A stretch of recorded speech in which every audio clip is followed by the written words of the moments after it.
স্কুলে পড়ুয়াদের হাজিরা দেওয়ার সময় ইয়েস স্যার এর বদলে জয় শ্রীরাম বলার প্রস্তাব ঘিরে নতুন করে রাজনৈতিক বিতর্ক শুরু হয়েছে দেশ জুড়ে। কর্ণাটকের বিজেপি বিধায়ক জনার্দন রেড্ডি প্রকাশ্যে এই প্রস্তাবকে সমর্থন জানিয়েছেন।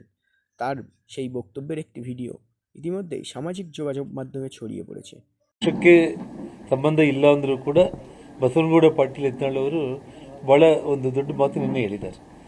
ಸ್ಕೂಲಲ್ಲಿ ಅಟೆಂಡೆನ್ಸ್ ಹಾಕೋ ಟೈಮಲ್ಲಿ ಕೂಡ ಮಕ್ಕಳು ಇವತ್ತು ಹೆಸರನ್ನು ಕರೆದ್ರೆ SR ಅಂತೇಳಿ ಇಂಗ್ಲೀಷಲ್ಲಿ ಹೇಳೋದಕ್ಕಿಂತನೂ ಜೈ ಶ್ರೀರಾಮ್ ಅಂತ ಹೇಳಿ ಅಂತ ಹೇಳಿದ್ದಾರೆ.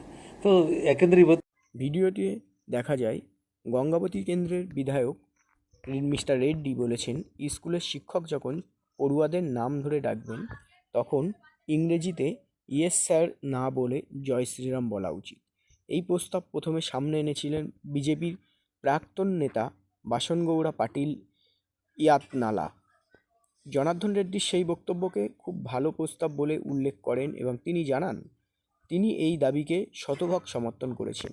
এই মন্তব্য সামনে আসতেই কর্ণাটকের রাজনৈতিক মহলে জোর চর্চা শুরু হয়েছে। শুধু কর্ণাটক নয়, দেশের বিরোধীরাও অভিযোগ তুলেছে শিক্ষার পরিবেশে ধর্মীয় স্লোগান আনার চেষ্টা করা হচ্ছে। তাদের দাবি স্কুল এমন একটি জায়গা যেখানে সব ধর্ম ও সম্প্রদায়ের ছাত্রছাত্রীরা একসঙ্গে পড়াশোনা করে। সেখানে কোনো নির্দিষ্ট ধর্মের স্লোগান বাধ্যতামূলক করার মতো পরিস্থিতি তৈরি হলে তা সমাজে বিভাজন বাড়াতে পারে। অন্যদিকে বিজেপির একাংশের মত জয় শ্রীরাম একটি সাংস্কৃতিক অভিব্যক্তি এবং এতে আপত্তিকর কিছু নেই। তাদের বক্তব্য, ভারতীয় সংস্কৃতি ও ঐতিহ্যের সঙ্গে সংযুক্ত শব্দ ব্যবহার করলে তাতে সমস্যা হওয়ার কথা নয়। শিক্ষা প্রতিষ্ঠান, ধর্মীয় পরিচয় এবং রাজনৈতিককে ঘিরে কর্ণাটক নতুন করে উত্তেজনা তৈরি করেছে, যা দেশ জুড়ে বিতর্কের জায়গা তৈরি করেছে।